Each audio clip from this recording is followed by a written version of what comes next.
what is the biggest easily avoidable mistake that you see freelancers make all the time? Other than the pricing stuff, I think the next biggest, because I think the pricing thing is big, but so I think the next biggest thing is trying to be something for everybody.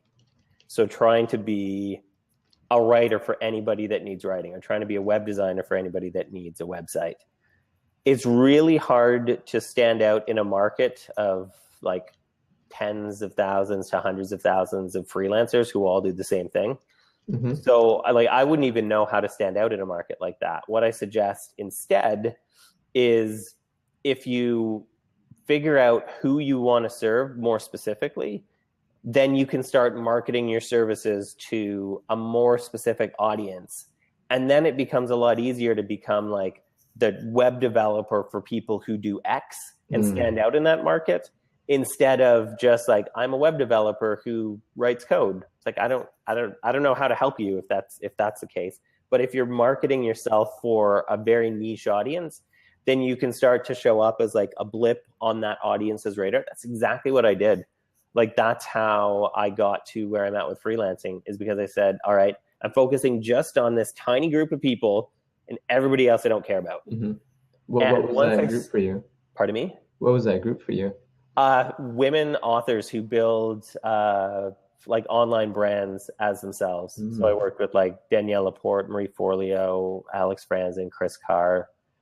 So like, as specific as that, like women who are best-selling authors who build products on the internet.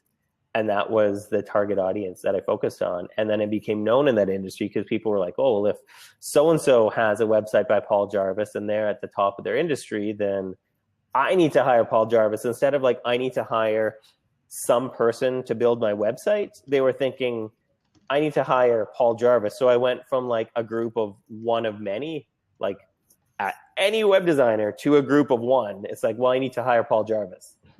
And it's like, I know how to be Paul Jarvis because I am Paul Jarvis.